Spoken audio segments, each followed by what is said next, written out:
You're very sexy, Miles. Can I just say that first? And I love your t-shirt. I love the way you're in touch with your feminine side. Anyway, yeah, so we're loving Truth Juice. It's been an awesome festival. And we've even chatted up Bert from Switzerland to do a Truth Juice Switzerland. Woo! Oh, so this is not just a thing that's associated with this country? No, there's a Truth Juice Australia as well. And I think one in Spain. So it's spreading. So the idea is just to keep it spreading. Truth Juice. It's about people not being afraid to speak their truths. Yes. This is very important at this time in our lives. Indeed, and it can be anything from history, ancient history, to the way we eat, to the kind of politics, to money, to whatever subjects anybody feels bothered about. And what have we covered this time? What have we covered? Well, we've covered telepathy, we've covered crop circles, we've covered druids, we've covered... Both ancient and modern? Ancient and modern. I'm not saying Lawrence was particularly ancient, but he probably was. And ancient history, and Schauberger, spinning of the vortex, water vortices. What I missed out? Astrophysiology. Oh, astrophysiology, of course. Yeah, free energy. Free energy, and that's your specialty? Oh, you talk about Bedini. My specialty, yes. Well, one of my specialties, anyway. Yes, your many. And that's fairly unique, that's different in this country to talk about that. There are a lot of people looking at free energy at the moment, so yeah, it's increasingly getting important as we're being squeezed on the energetic front. But the advantage about Bedini is you can make it.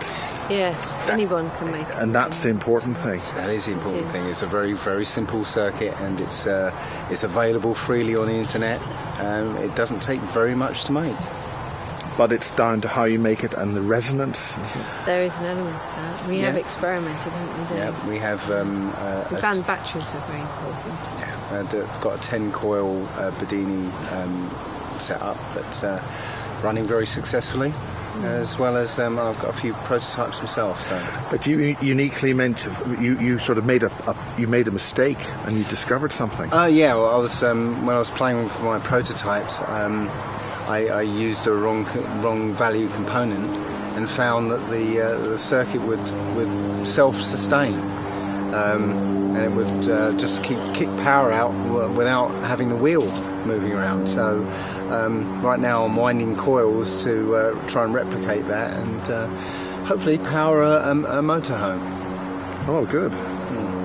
Well, thank you very much indeed. Oh, pleasure, little brief thing on Truth Juice 2013 on a beautiful sunny day. I've got that picture here, that big one, and I've got the jelly light, so we could actually film that later. Yeah. And say, well, you might see the same picture, but you see different things in the picture under different frequencies. Well, John, we're at Truth Juice 2013 at Stonehenge, and it's a great pleasure to engage in some conversation with you because you're an original thinker, and also you've done some tremendous work with Victor Schauberger. Berger. And this is very important work you've been doing. Yeah. And what about Victor and his work and the implosion physics? Well, that's very interesting. I mean, not many people know what he was talking about. And, you know, the talks I give sometimes, somebody piped up and said, has it been peer reviewed? And the point about people like Victor is he had no peers. There was nobody in his field of understanding. But the implosion is, the way I think about it anyway, is all our power is on the hot end of a stick. And a stick always has two ends. And I relate that hot energy to internal combustion engines, hot nuclear, repulsive rockets, as I call them, because they're working on repulsion only, and then neglecting the other side of the stick, which works by movement in a different way. So you can characterise it by centrifugal and centripetal forces. So all these engines are hot. The faster they go, the more resistance there is. That's the masculine energy of nature. Whereas the centripetal, so that would be from the inside out, and the centripetal goes from the outside in. And the faster it goes, the less resistance there is, and the colder it gets. So this is crucial. It is absolutely crucial, and the key that Schauberger talks about is a positive temperature gradient, which is towards 4 degrees C, which is the anomaly point of water. Yes. It's the only fluid we know of that's at its densest in a liquid state, and that happens to be 4 degrees. And when it goes colder than that, it turns to ice, and it floats. It's the only substance we know that does this. Very unusual material. And it's ejected by black holes as well, we understand. Well, I haven't looked a lot at that, but from my work with water, in water brass art, from what I've seen in the pictures, I've seen nebula, I've seen all kinds of what we call things in physicality, and I'm looking at a piece of brass with a pattern on there made by water from a stream. Now, could you explain how you do that and how you came up with that? Because this is a whole new... Yeah, I think you've made a discovery here, really. Yeah, it is. It is absolutely a discovery, which was directly from studying Schauberger. So I was running a vortex in a 2-litre lemonade bottle in the back of my house. So I was getting the water spinning at the top, and then you have the screw-on cap, and in the screw-on cap I made a hole, and it took a while to get the right size hole for the right size input of water. But eventually I got it so I could see a nice air core vortex. And then I was experimenting with that, and I changed the number of injectors to make it... So you dropping water into an upside down... Yeah. The bottle's hanging that way, and there's the cap at the bottom. The water's spinning at the top. How did you spin the water? That came off mains pressure. That's the only thing. That's, anyway, we might get onto that. But so you're spinning the water at the top. It's coming out of a hole at the bottom, just like going down your plug hole in the bath. And you're just continually topping it up. So I could just see the vortex. It intrigued me a lot because Bruce Lee says, water fills cup, water will fill a teapot, water will fill any shape, it can crash or be still. Be water, my friend. And I'm looking at the vortex and I'm thinking, it's making this perfect hyperbolic. What shape does it think it's filling? Because there ain't no cup there, it's just its rotation. So I'm looking for the cup. Why it's making that shape? Because it's everywhere. It'll do it anywhere on the planet. I haven't tried it on the moon, but I suspect it'll do the same thing there. And they call it a plane at infinity to a point at infinity. And you're going from one by a system of curvature to the other, or tangents. But we're kind of getting off, well, I don't know whether you're getting off the subject, but that was the discovery I made was I wanted to measure the electricity in the vortex, because I heard there's thousands of volts there, after Lord Kelvin's thunderstorm experiments and others. So Could you detail those, or mention those, explain those? Well, if people listening to these words, if they just put in Google Lord Kelvin's thunderstorm experiment, a picture speaks 1,000 words. It's got 4 cups. So you've got 4 cups, and you've got the stream of water going between the 4 cups. The top one there is linked electrically to the one at the bottom, and vice versa. Between them, they build up a static field till at such a point that the water doesn't even fall through. It generates a charge around it and starts to circulate. So it was his explanation, if you like, of how thunderstorm works. But they put I forget what they call it now, it detects electrical charge and it flickers in a vacuum. I forget what they call it. The leaf? The leaf, yeah. Yeah. And what that's doing is picking up the discharges, because if you ran that for a while, depending on its scale, you'll get a spark discharge of about an inch, which is 25,000 volts. But what Schauberger noticed depended how long it did that, or flickered, or worked, if you like, depended on the quality of the water. So high mountain stream water would run it for many, many hours, flickering. Dead water, as he calls it, coming out of your tap, or a water corpse, wouldn't run it for very long, it'd be weak. And so there's something almost intangible generated naturalesquely by the shapes and movement in what's called energized water, as opposed to the water corpse that comes out of your tap. And you can measure it with these components. One of the problems with this, to my mind, is you might say conventional science is a bit like is the measuring system of a certain discoveries, physics, chemistry, maths. But in a way, that's from a boat of discovery, and the wake doesn't push the boat. So when people like Schauberger developed certain ideas and started using unusual language, nobody understood him, and he was having to invent words like fructogens, dynogens, qualigens to explain what he was seeing when you develop things on the positive temperature gradient. We're always doing everything hot. All our chemistry's hot, all our nuclear's hot, all our energy's hot. He started doing it on the cold side, which was towards 4 degrees, and he got a whole bunch of other stuff. A whole bunch of chemistry and physics, because he's working in a different way towards, the cold running. So basically, if when his kit was working, or your kit, or whatever you build, is working well, it'll run cold. You'll know you're on the good stuff if it's running cold. If you want to call that the black hole, like they say about the SEG, they have to slow it down, the solar effect generator. You have to slow it down, otherwise it starts to go superconductive, and it's very difficult to hold it down. They have to slow it down to drain the power. If they don't slow it, it self-accelerates. And that's what Schauberger was finding as well. So when you self-accelerate something, or you're allowed to self-accelerate, if you wanted to keep doing something, you've got to hold on to it or slow it down, otherwise it's off.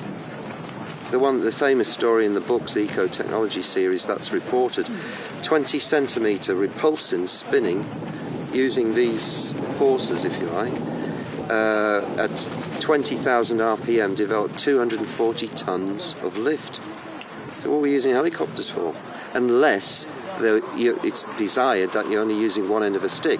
Interestingly, on the hot end of the stick with hot nuclear, you've got vast investment, you've got huge nuclear stations, you've got oil refineries, and you're using fossil fuels. When you start to explore the other end of the stick, all of that disappears, because all that is then decentralised, because you can have a small unit putting out 15 kilowatts to run your campsite, whatever it is. Then you don't need the centralised grid. So there's a whole lot of politics. Yeah, I have a feeling that the reason for the centralised grid is to generate some kind of artificial intelligence. Well, it is. I would say network, so. A grid. Or interfere with the natural one on the Earth. Yeah. Because everything at present is gridded. Gridded lines we see going across this campsite, gridded roads, gridded houses, gridded circuit boards. Everything's rectilinear. You're only dealing with the input and the output. You're not dealing with the fields around the components. So my view on that one is a bit like when you interpret René Magritte did a picture of a pipe, and he wrote in French underneath, "This is not a pipe." What he was saying was, this is the picture of a pipe. So your circuit diagram is not the circuit board, but you're building the circuit board from the diagram. When you energize the circuit board, the fields around the components are not the components. And when you start to work with the fields, then you can get a three-dimensional shape, which might be spherical, which would be a far more interesting or intelligent computer, for example. But for some reason, we've been kept on this very rectilinear view of, input-output, diode, transistor, and they're all laid out like streets, just like the grid is. So one's reflecting the other, as you point out so rightly. And not far from here is Stonehenge. That's circular. And that's where it's hyperdimensional. There's stuff above and below. That's right. Well, if you do anything in one plane, you call it in the other. So if you're building a pyramid in material, you're calling an echo or a shadow, if you want, of that energy underneath it, like a mirroring. That's the way I perceive it. It's difficult to know which one's real. We just call it real because the way we collapse waves with our eyes or our pineal, that's what we call real. It doesn't have to be the only one. Because now you mentioned the pineal. Yeah. Well, so you're going to have a being that's going to exist, down here on Earth, and it's got to make sense of what it calls its reality, but all there is energy. So what it's going to do is agree to condense or collapse this wave into what we call this reality. So how would you get a spirit into the body? It's a bit like me asking you, Miles, when was the first time you decided to enter your body? No answers, the loud reply. Or another way of thinking about it is, if you've got heat energy, emotional energy, thought energy, all contained in this unit or radiating from it, what is the finest energy? And is it thought that animates the body? Or do I just thinking about doing this? And then something seems to go through like a focal point. One turns inside out of the other. So all of the universe is in our heads, and we're looking at actions and the reactions of that hologram, and it gets a bit weird. But if you're going to do it anyway, anywhere, it would be, I think, through the pineal. It wouldn't be through your big toe. It wouldn't be through it would be through the pineal. That's the only one that seems to make sense, because it's referred to. Thanks a lot. It's in so many so-called esoterics. All the different journeys seem to involve the pineal. This is important because the work that I've done with John Irwin, he's specifically stating it's the pineal gland that's been altered so that the seat of the soul, or that the souls which enter human bodies are no longer the souls of humans, but of other beings. And that's what's crucially being targeted in the physical domain, that our food and our chemicals are there to toxify or to crystallize. Well, I wouldn't disagree with that. There's obviously been it is to my mind, when you look at it, there's all sorts of efforts made to calcify the pineal. Fluoride? All of these things. I mean, Wilcox covered this very well in his talk. The calcification of the pineal is tracked because of the if somebody gets a soft tissue tumour in the brain, and malignant or otherwise, or it's growing, they look for the displacement in any plane of the little dot that shows on the X-ray, which is a calcified pineal. So everybody's saying, well, if you really want to get in touch with everything and be one with God, then you've got to have your pineal decalcified and functioning. But this transhumanism idea is still just an idea, because somewhere the spirit is not manifest in a body. It decides what it's going to manifest in, and if it wants to manifest in that experiment, then it'll do so. There is nothing that can hijack you apart from your own way of thinking. So, what you focus on appears. It always will. It'll just open, and we'll call that reality. And if we share it with others, so will they. So anything is possible. Why not? It's John Irwin's idea, and there might be something. What he was trained as in the 1950s, late 50s. Yeah, that's our friend in North East, is it? Yes, yeah.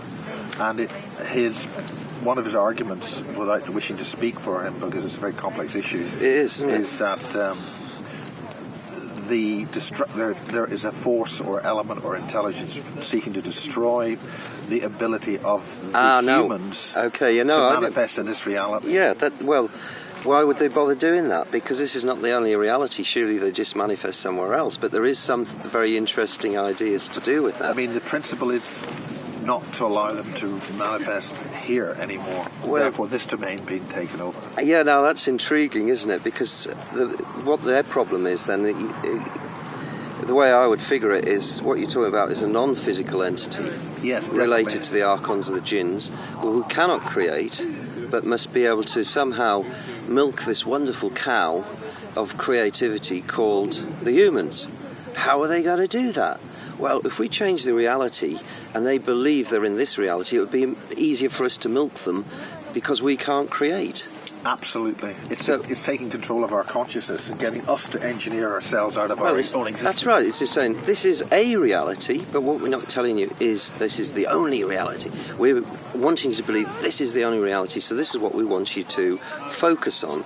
And some would call that belief, but when you're collapsing the waves in language, you get certain impressions that are not from around here, and they're very difficult to articulate without telepathy, because you can't transmit in words the whole meaning of the experience. I mean, some of this way, I think one of the sort of best illustrations is a little postcard I saw, a birthday card to a friend of mine who was in his 60s or 70s or something, and it just said, as you get older, you might find you're losing your mind. The upside is you won't miss it. So then what that's telling you is this is one version of a reality. Unless you're aware of who and what you are, how are you going to know? Then if you do know who you are, then you have a choice. You can decide what it is you'd like to experience. So you're in the supermarket of experience, and John Irwin's is one version of that. It doesn't have to be all of our experiences, because if I talk to the lady down there who's interested in wood carving, it isn't hers. So how does it appear? as we're all here on what's so-called reality. Doesn't mean to say you wouldn't pay attention to certain frequencies which you might find optimise your quality of life, but it doesn't necessarily have to be that one.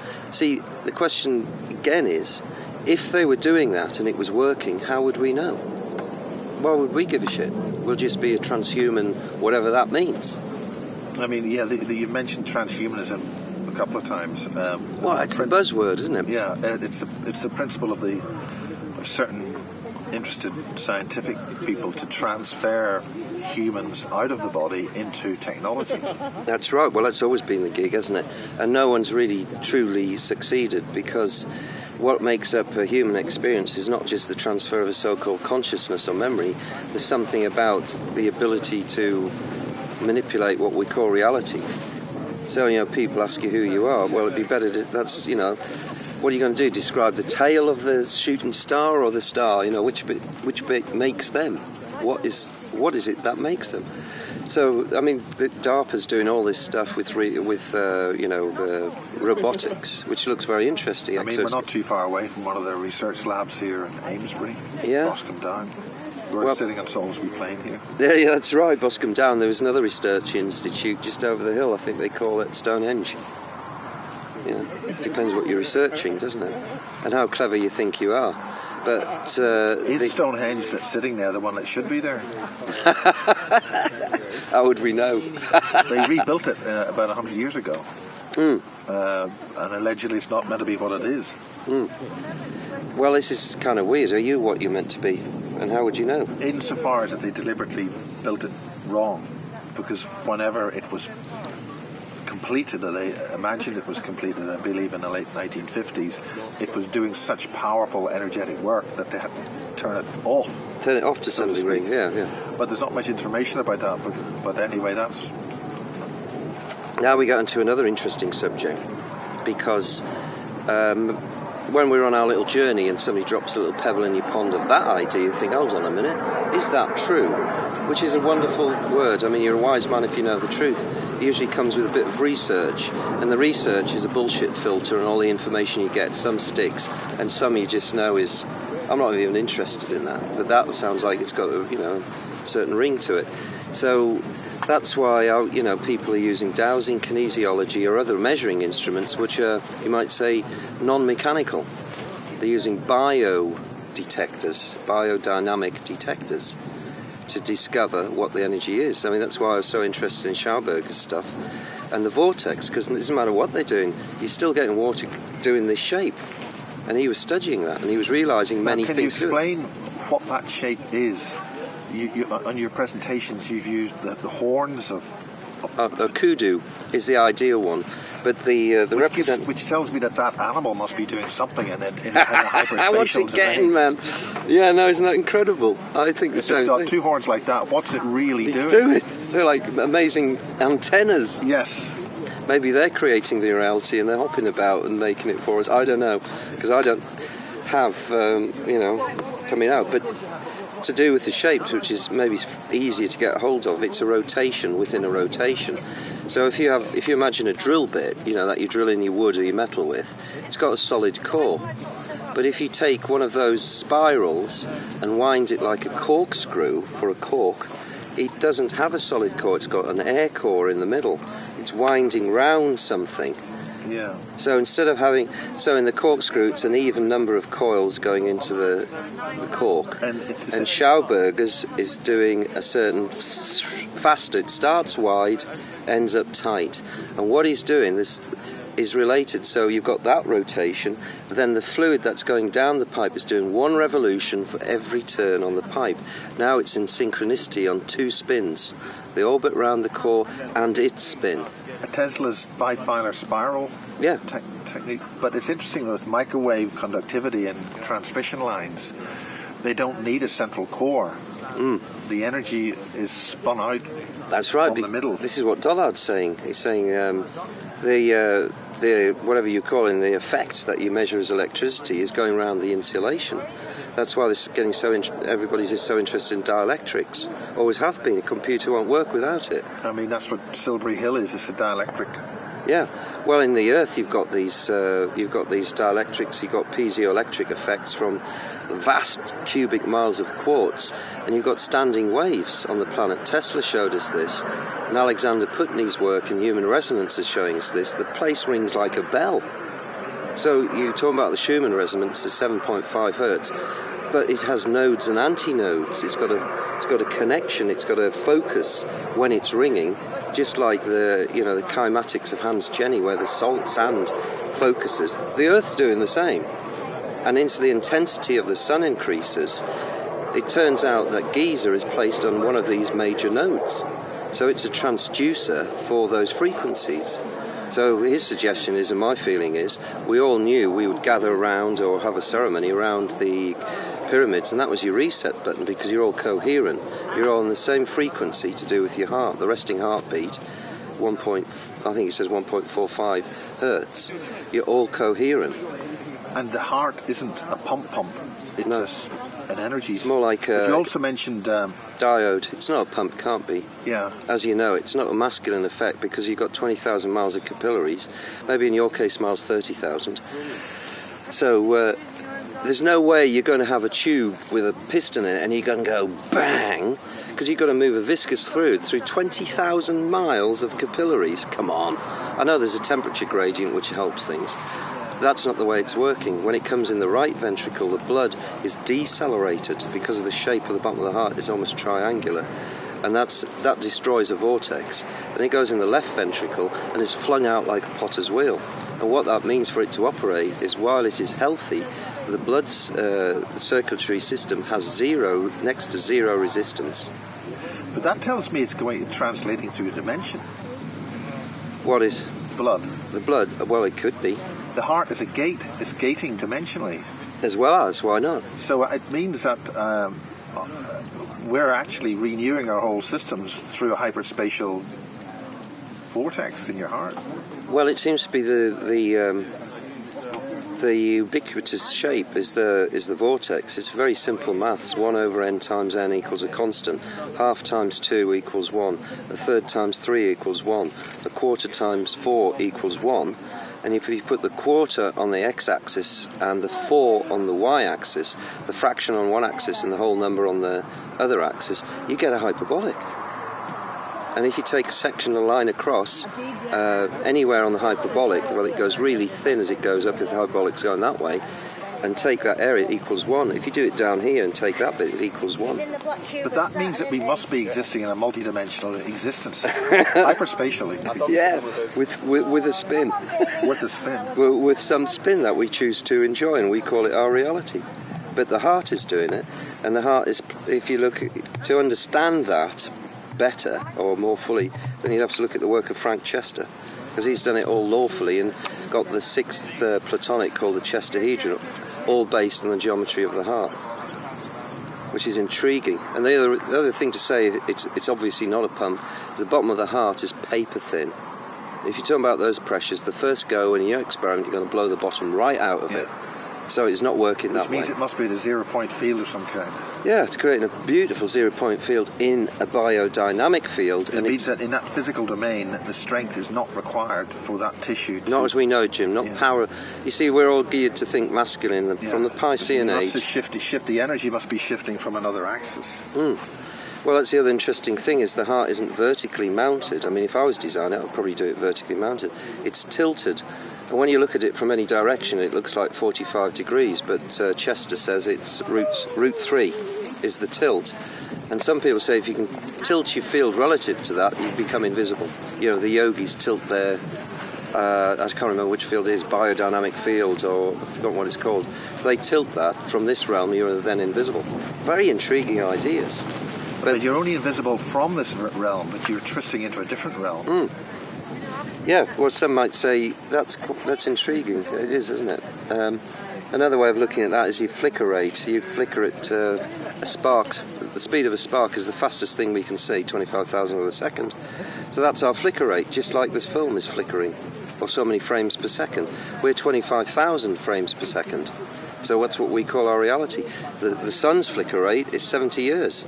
So it doesn't see itself as a sphere, it sees itself as a tube through space with a bunch of other planets going around it, and it calls it its body, because that's what it sees in its shortest impression. So when you look at things that way, that's a Gurdjieffian Ouspensky idea, by the way, if you can look up. Because Ouspensky asked Gurdjieff, what is time? And he said, time is breath. Breath is 4 seconds. And then you've got the shortest impression, 25,000. Then you've got night or time of waking and sleeping, time of life and death. And there's a certain multiplier between them.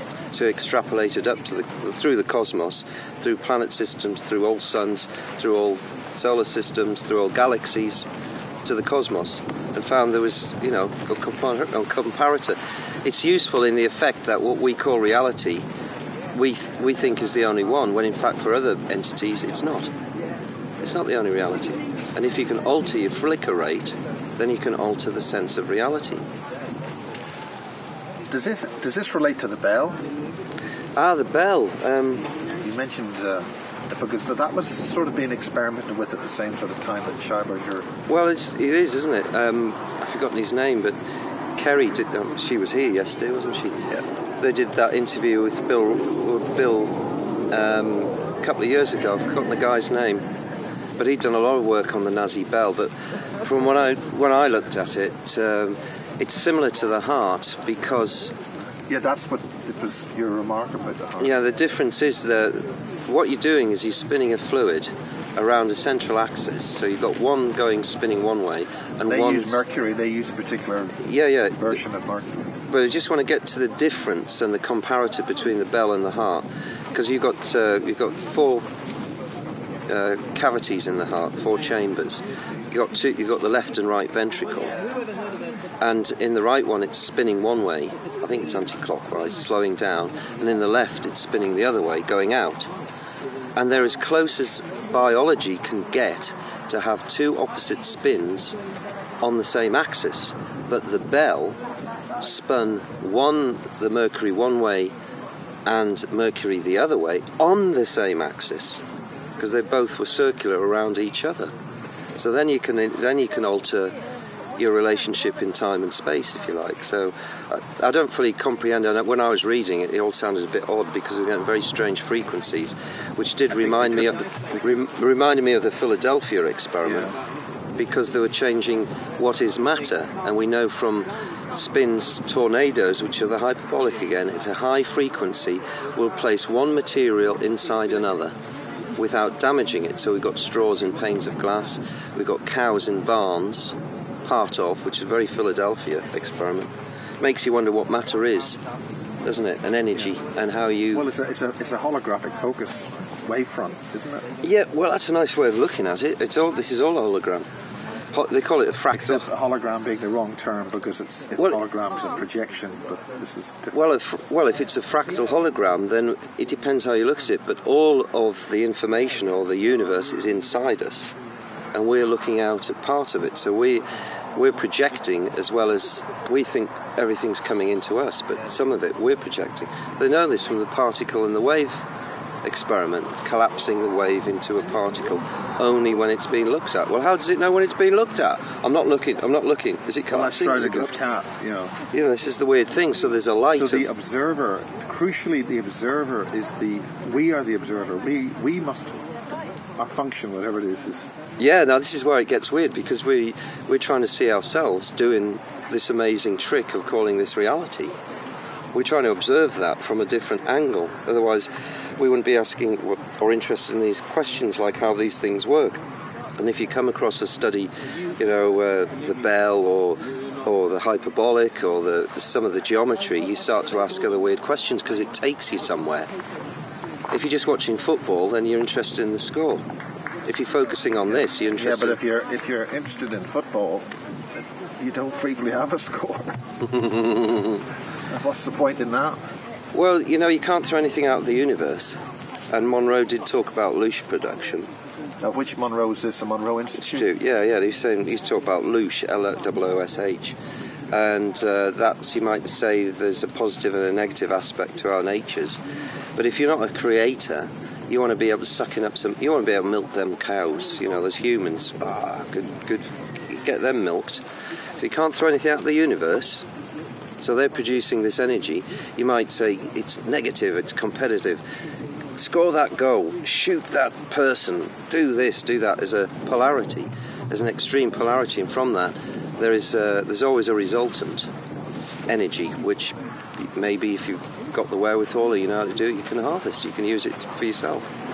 So then you have an energy system that's thriving on loosh production, as Monroe's called it, and then there's this peaceful bod that's saying, I don't think we'll play that game anymore, feels a bit like a leech to me.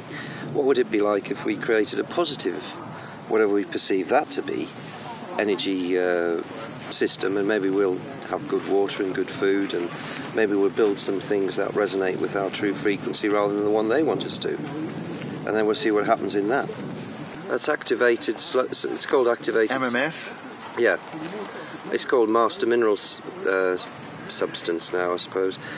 But he's turned it into the Church of, and this is part of the sacrament. Basically, because if it's part of your sacrament and your religion, they can't touch you for it, you know? Because there's various institutes and vested interests might like to shut you down using the legal process. Because it's not approved by XYZ. In other words, we're really talking about the exploitation of the so-called military-industrial complex, where all energy systems, medical systems, anything which happens, has got to be some kind of material thing that they can charge for. Yeah, and or control, whatever it is. You know, this really works extremely well, but you're not having it because, the cancer industry is so vast. You're never going to get Phoenix Tears or Run from the Cure, Rick Simpson's story, or antineoplastons from Basinski, or Simoncini treating cancers with alkalizing, with bicarbonate of soda. So, I mean, that is so cheap. Where are you going to make a buck? It's the same story as Wardenclyffe and J.P. Morgan. And when he says to Tesla, well, what does it do? Free energy everywhere. So where do you put the meters? There aren't any. Oh, well, it won't for me, son. And that's coming down. So you've got MMS, or you've got antineoplastons, Basinski, and his whole story, which is well worth looking at with experience with the FDA, so-called. The FDA is supposed to be a shining knight to keep everything proper. But you want to have a look at the people who talk to the FDA and bung them a few bob and see what they have to say. Well, the FDA approved aspartame, and that's a toxin. Well, yeah. Well, you can tell they're on the wrong side, can't you? So what we call illness is now an industry, rather than wellness being an industry. So Jim and his discovery, which was basically activated sodium chloride, one is salt and one is sodium chloride, still of the chlorine family, but when it's activated becomes, I forget what the chemical formula is, but when he was treating water in a mining exploration camp in Africa, it also cured malaria. And malaria What do you mean by activated? What does that... Well, the sodium chloride as it on its own doesn't do a lot. It's not very, you have to activate it with citric acid or lemon juice, and then it becomes, I forget what the chemical is, I forget what it's called. But one of the things it seems to do in the body, which the body does when it's healthy anyway, is produce hypochlorous acid. And the hypochlorous acid kills anything. It strips electrons off the bad guy's little shells, and they leak and they depart, they die. And when you're treating yourself with MMS in this way, you have to do it very gradually, because you get what they call, I think it's the Hertzheimer reaction, because what you're dealing with are the toxins from the detox of the bugs. So you have to do it gradually. So anyway, he discovered... In other words, the bugs that you kill produce toxins, but you've got to flush them out. And you've got to do that gradually. If you overdo it, you cause yourself all kinds of problems. So Was that what they were using as a mechanism to say MMS is a bad thing? Well, yeah, they were trying to say that people were dying from it. Well, some people were taking vast doses and they were having a terrible time. And there was a story of a woman, I think, a long time ago, well, several years ago, who had allegedly died on a boat. So basically, no, you can't use that, it's unsafe, because one person allegedly has died from it. And of course, nobody's ever died from any of the drug industry. Oh, no. Everybody's always fine. Absolutely fine, yes. Well, they have a 100% record of nobody ever dying from any drugs, and therefore they've got the higher... We can moral manipulate. standing, because the drug industry is pure and innocent and wonderful. And it's on our side. And it's on our side. But MMS we know works because there's so many stories that if it cures malaria in a day, there's a lot of people in Africa know that. Because he did the experiment with, I think it was the Red Cross recently, but they've been squashing their results. He knew they got very good results, but they're not apparently letting them out. I think it was the Red Cross. It might have been another well-known institution. But basically they know it works. But the other thing about Africa, it's been used for a test bed for everything from Ebola to AIDS, and also because they want to wipe out the energy that's in Africa. Why do they want to do that? Well, there's something very special about the energy around Africa and the people that live there. Including, why is it in the middle of the world map? Yeah. And the way the world map is actually created topographically is it makes Africa actually relatively small. But really it's huge. Because the distortion of the world map on a two-dimensional map makes Russia and America huge and China massive, even huger. When actually the main continent which is massive is Africa. Yeah. And Antarctica. And of course in the northeast corner is Giza. It's a very special energetic place, you know. It's like I suppose an ancient kind of Atlantis, you know, if the tribes, you know, disseminated and built their civilization in this, or aspects of it in this wonderful country. If I was wanting to, you know, smash up the energy grids, if you want to call it that, or the knowledge, Africa would be definitely one. So you get rid of anybody who's got any, they call it shamanic connection, especially on the feminine side, because they're the ones that hold the image or the imagination or the story of how the earth can be. You've got to get rid of them and replace them with the shamans that you want. Which is, of course, which happened in Europe. All the wise women, the wise ones were wiped out. Yeah, that's a history down time, because what you want to do is have all the cows thinking in the same way. You want to get rid of anybody who's got them thinking in another way, and centralise their medicine so you can medicate properly. Toxify. Well, that's right. I mean, any medicine in a way is a kind of toxin, but you know, homeopathy is a small dose. So if you're treating a heart condition, you're using a highly dilute, which is only the resonance of digitalis. And you know, all the work. Well, as Masaru Emoto's pointing in this direction. Before him was Benveniste, did the French scientist, and he said water has a memory. How else can it be doing this unless it's resonating in a structure somewhere to remember what it's been doing? And when you introduce it to this system, it cures this. And of course he was vilified because nobody was ready to accept the idea that water has a memory, you know, 30 years ago. Is that why the tap, you know, that you mentioned that the water out of a tap water is dead? Yeah, well, it's wet, so it's, you know, it's water, you could say, but water, the highest energy water we just never get. I mean, it's the one I've been thirsting for all my life, but I'll have to take a trip to an unspoilt area, if there is one, with chemtrailing. I don't know if they exist, but you'd know this spring because some of them, most of them will be covered, and if they're not, one will run during the day and one will run at night. There might be two springs, but the best springs in the highest mountain areas have a shed on them or a rock. If you remove the rock, the spring will stop. But that water is the highest energy. It's not an artesian spring. It's floating to the surface because it has no choice. It's so energized, it's coming up. And if you measure the volume of the water downstream from the source, there'll be more water. It'll grow. This is the things that Schauberger was pointing out in his observations. How does it grow? I mean, are you just not measuring stuff from... How did you grow? You ate lots of food and took in lots of energy and you grew. So the water, in its nascent but highly energised form, as it comes to the surface and starts its journey down, starts growing. Maybe it absorbs more oxygen and hydrogen from the atmosphere and makes more water. And the other thing is he talks about it has a blue tinge. It's like a crystal blue tinge to the water. And also there's a moss in the water which the end tips are pointing upstream. The very tips are pointing upstream energetically. That's something I noticed last night about fire. Burning last night was blue. I was just wondering if there's a frequency shift that's going on, and that's Well, you'd have to test that. You could test that, because the other thing that makes blue is anything that's related to copper. Doesn't mean to say there's not copper in the wood. You'd have to know how that got there. But if you could do the alchemical thing and change the colour of fire, that would be a good trick. Yeah, but some things are in the imagination. You know, you can get very confused about that. That's why you can do certain experiments to... You want to isolate your parameters, basically. So if you really wanted to work with energy, you've got to make an energy dome down here. Because the whole place, if you've got chemtrails and radio masts, what you want to do is make a bubble that doesn't include those, like a Faraday cage, and do your experiments in there. But from my discoveries of working with the vortex, it produces a field, and Grebennikov talks about this. The guy with the floating platform, you know, cavity structure effect or cavernous structure effect.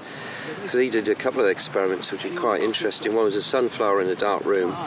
Then he introduces people who've been trained in the energy of the sunflower, and they can't see it, but they can all point towards it where it is. So they can detect the energy just from a sunflower. It's all nice on the Fibonacci spiral, so it's emanating an energy, so they can sense it, almost like a warmth. But the weirdest thing was... the flower is emanating an energy based on its... Yeah, or it's focusing an energy. It's either sucking or blowing energy, whichever one it is. But you can be trained to detect it. So, but the weird thing about it is the other experiment is that he left that flower in there for only a couple of hours or 3 hours, then removed it and then ran the same experiment, and they could find where it was or had been. They didn't know any different. So what we're saying is, when you run something or build something, it'll build a field in, you know, maybe the turbulence in the ether, and the longer it's there, the more solid that energy will be, to the point where you can remove the original object and it's still functioning. So in the vortex, I noticed there was a field generated around it. The way I detected it was I ran it night and day for, you know, on and off over a year. So it ran differently in the winter on a full moon than it did in the summer on a full moon. There were qualitative differences. Winter's blue, cold, you know, tight. Summer is warm, red, orange, slow, sluggish. You could feel this energy tangibly. I could, anyway. So you know, things are... You can work with fields then. I mean, that's the joke we talk about with the free energy bods, you know, around these enterprises. So being a marquee, and so we're working within fields, with intent. We point at the marquee. Well, John, that's fascinating. And I think we'd call this a basis educational supplement. Yeah, I just wanted to finish it off because you asked. I just want to answer a question that you asked earlier, was how I got onto what I'm doing, which I call water brass art, which apparently I haven't found anything else yet to say it's not the case. There's nothing else like it around. Can't find it. I've been talked to the scientists; they don't know what it is.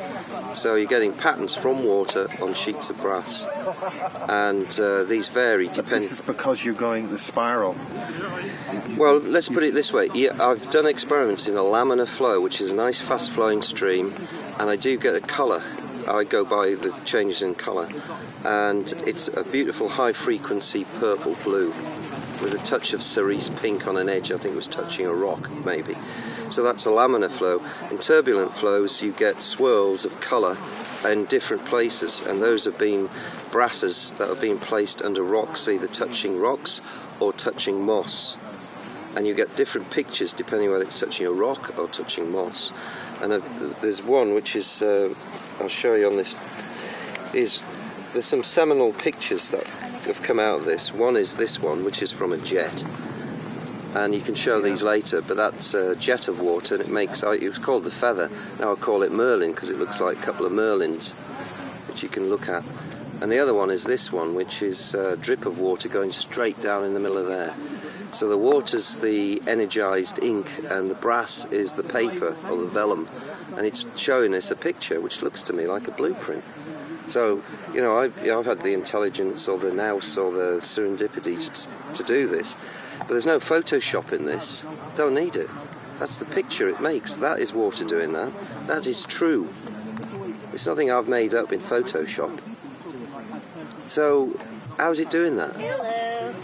And you only get these pictures appearing after many hours of work. I mean, you call many hours, what are you talking about? These were both about 5 days.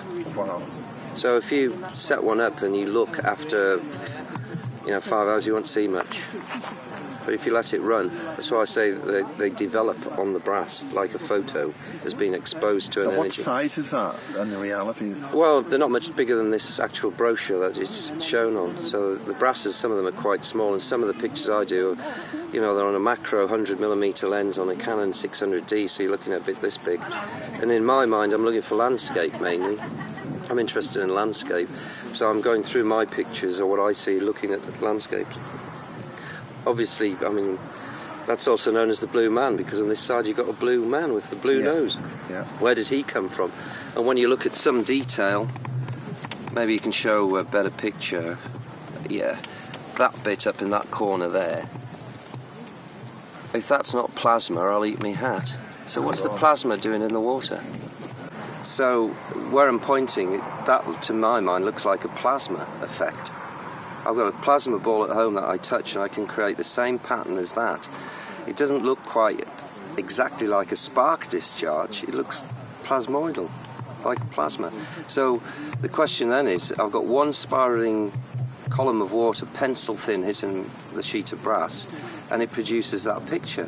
What energy is it generating in its spiral fall to produce that?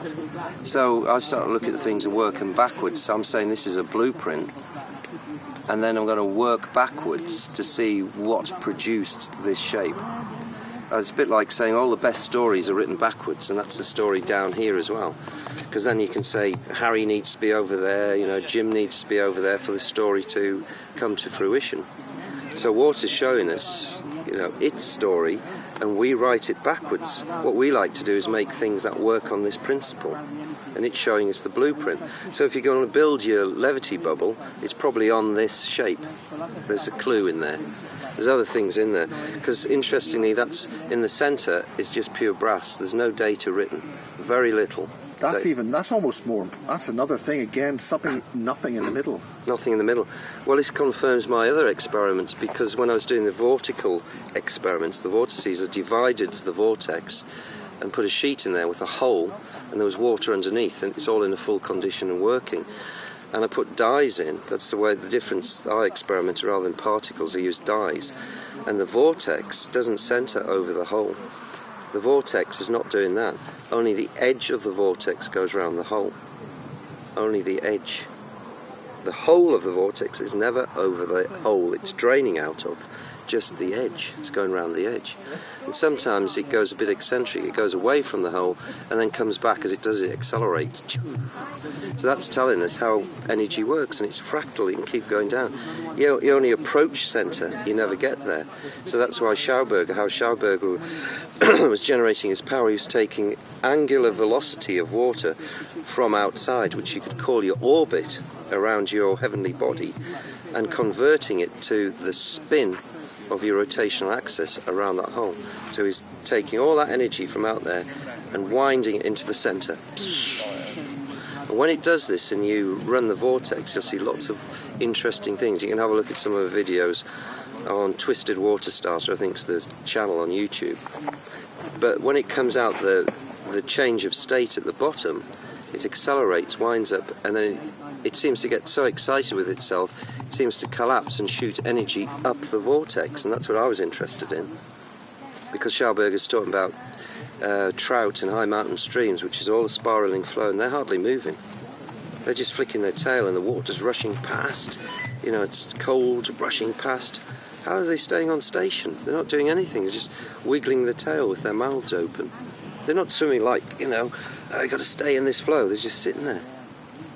And when you scare a trout, it doesn't go downstream, it goes upstream, against the flow of water, against gravity. What's it know what we don't? Because if we were talking about that, did he develop flying machines for the Nazis? Yeah, well, that's the story. Well, they annexed Austria, and he was in Austria, so yeah, definitely. And you call them the Nazis. There were subgroups within. You could call it German people. The German people were not Nazis. Or what's called non-Einsteinian physics. Yeah, well, exactly. So they just took the box, and they were interested in things called physics, the measuring system of the boat. The wake does not push the boat. They knew that. So they emptied that box out and they put Explain anything... that again about the boat. You've mentioned this analogy about the boat going through water. Well, it's The shape of the boat. No, it's just an idea. I think it was Wayne Dyer who came up with it. Is your experiences are the wake of a ship. The wake does not push the boat. It's trying to say. So what you've got, and I just adapt that to physics and chemistry and science, is this is your measuring system called physics, chemistry and science. You know, is it alkaline or acid? How long is it? How fast is it? You're measuring something which is the byproduct of a voyage of discovery that you can call a boat. But the wake does not push the boat. And if you're not limited to that way of thinking, you've got all this stuff to discover. That's why I wrote the fourth law of thermodynamics. Don't mess with the top three, or you don't get your funding next year. That's a good one. I think so. It's on it, isn't it? Or the other way is when we manipulate the maths and the physics, you'll only find what we want you to find. But if in the voyage of discovery like Schauberger, you find all these other things. So he wasn't hamstrung, neither were the Nazis. So they knew about him, but they'd already sent out people to India to, they'd heard about the Vimanas. They'd heard about... they knew about Schauberger and other ways of, floating about, you might say. And they also had in there, they developed the Vril and Thule societies, which were to do with channeling, or a frequency which you might call non-local. And they had specifically two females. The Aldebaran connection, which is what people call channeling. But hers was so good, she was actually given instructions on how to build stuff. Is this Maria Ortiz? Yeah, I think so, yeah. Apparently. That's what I was picking up on. See, the thing is, when you weren't there at the time, what you're reading or looking at is received wisdom, or somebody's written it down, or a story somebody reported. How true is it? So the only thing you've got to rely on is how it resonates with you, and if it resonates, you can call that truth. But it makes sense to me. And so really what they were interested in as a group, the so-called Nazis, was they didn't give a shit who won the war. Why would they give a shit? What they wanted to do was annex Poland so they could get the resources of Poland plus the brains to develop various ideas. The same with Schauberger. Yeah. So at the end of the Second World War, we have Project Paperclip and all the hot rockets and repulsive rockets. Was it the end of World War II? Was it not happening during the war? Oh, yeah. In this country, for instance? Yeah, I'm just looking at the history of it, because in my mind, when you follow Schauberger stuff, it's like footprints in the snow, and it ends at the repulsion. Then you have Nick Cook, who does the book on Hunt for Zero Point, and in the book, it's all this wonderful stuff, and, all these planes that do kind of weird things. Most of them are repulsive, apart from the really high-flying ones who change their engines, change the charge on the leading edge, and they're interested actually in the charge rather than what we call propulsion at ground level, because they're changing the charge on the leading edge and the trailing edge, or the exhaust gases, so they're kind of parting space in front of them and allowing it closed behind, which is direct Schauberger. So you're creating a partial vacuum in front, so you're falling in a hole of your own making. Yeah, that's crucial. That's warp drive in many respects. Well, it is, and the way you can get onto that. If you study a vortex in the water, the function, I've done I like it anyway, it's an egg in a vortex, because the inverse of hyperbolic is an egg in the geometry, in the maths. If you put an egg with positive buoyancy and spin the water in a vortex, at a certain velocity the egg will start to descend down the vortex. It'll lift off, it'll float. So you have a controlling mechanism, and that is directly related to the level of water to the injection point. They were working in different groups, shell within shell, but they were interested in the output, which produced a machine, a mechanism that would allow you to travel at very high rates of speed, not reliant on the Coanda effect. What's that? The Coanda effect is where you accelerate a fluid, get a decrease in pressure, and that's called a wing. And that's... Yeah, wings and boats are the same basic shape, aren't they? The way they go through the air and the way they go through the material they're talking about. Well, yeah, it could be a bit confusing. The wings are stubby things on submarines. But but anyway, if you think about the Coanda effect, you accelerate a fluid, you get a decrease in pressure, so the wing lifts up in that. Yeah. Same with the propeller. But yes, you were mentioning in one of your presentations about how propellers, the kind of propeller we're using is wrong. It's the wrong shape, because it's designed on the sycamore seed. sycamore seed floats down beautifully, but it's designed to do one thing. That is Slow. slow its fall, brake, B-R-A-K-E, slow down. And we're using that shape to accelerate fluids. It's the wrong bloody shape. So if you use the right shape, the kudu horn, the maths of the implosive effect, you're going to make a hole in front which you fall into, and you're going to be squeezed at the rear, so you're going to go just like the trout. Pow!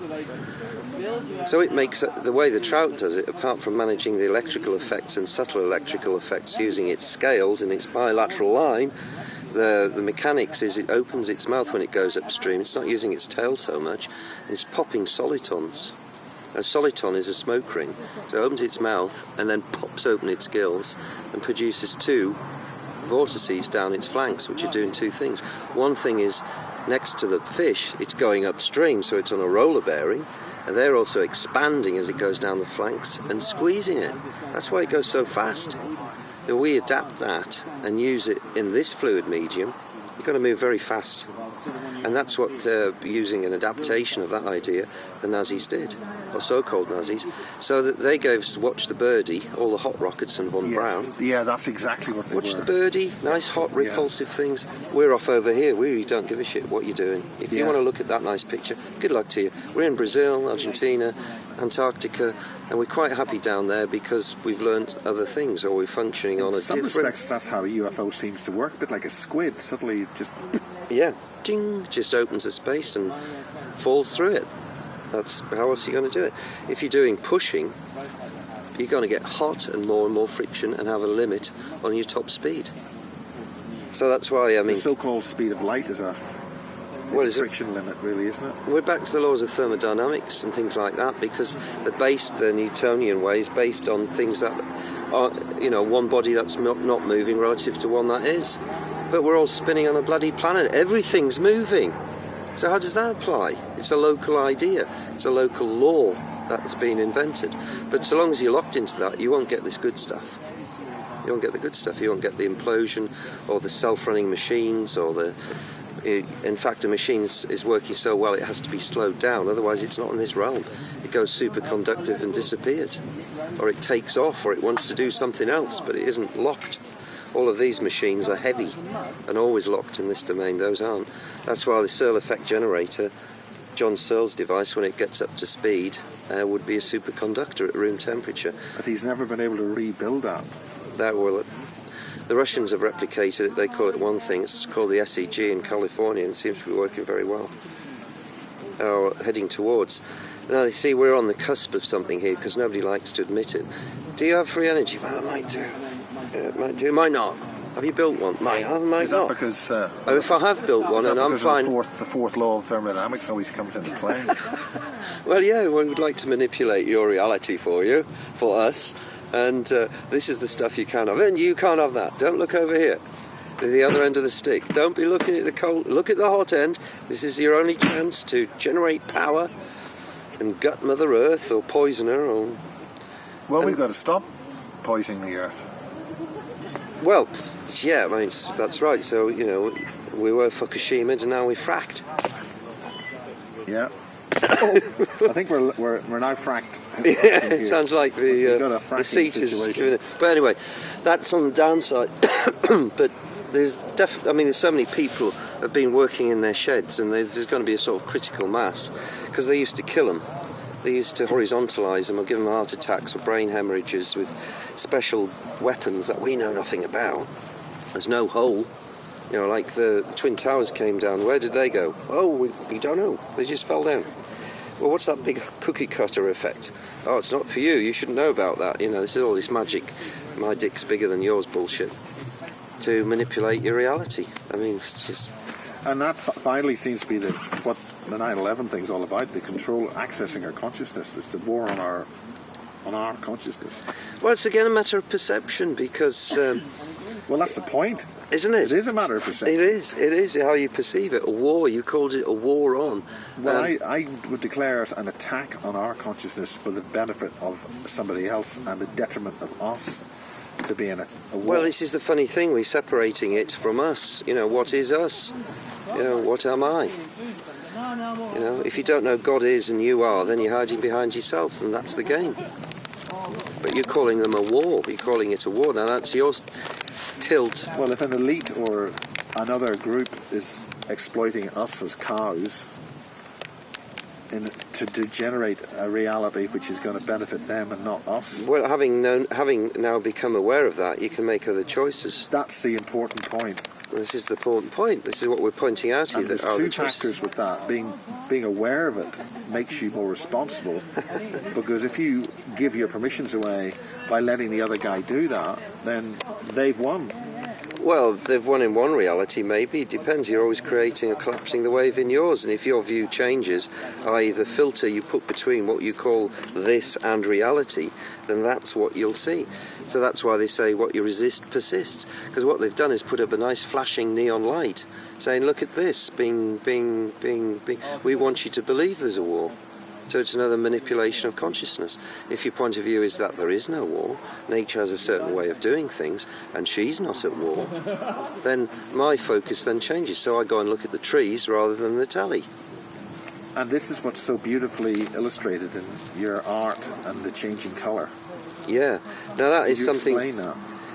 Well, that was... You know, you wonder where you get these ideas from. So I was given what's called a jelly light, which is an LED which goes through all the frequencies of colour from red, orange, yellow, blue, green. So it's changing frequency. And I've got the Eye of the Storm on a board. I brought it with me so we can have a look later, this big. And I put the jelly light in front of that. And of course there are colours on the picture. And you're looking at it through a changing frequency of light. So all the stuff in the picture disappears and reappears because you're only looking at reflection. You can only see reflected light. You can't see light. So you're looking at the reflection on that picture, and you change the frequency. Where's all the red's gone? And then the blues. And so the blue will come out with blue light and the red will disappear. It's got to tell you something, how you're looking at a frequency. So if you can control the frequency that people are seeing, then they're going to see what you want them to see. Until they get wise, or they have a little journey through their pineals or something, or they set up another experiment. Because then you know, once you've seen that, this is not the only reality, because it's not fixed. It's changing as the frequency changes. Depending on how you use your spirituality. Or how you turn things inside out. So if, like you said earlier, collapsing the wave because a hologram's in here. And what you want to see is, it's like Gurdjieff said, things look back. And I thought for years, what's he mean? I'm not sure I like that idea. If things look back, what does that mean? So anyway, in the frequency, you can see it. We'll illustrate it later when it's dark, and you can put that in a section. Well, we'll put that in, and thank you very much indeed, John. Thank you. And it's a wonderful experience. Yeah. Thanks very much for talking to the basic.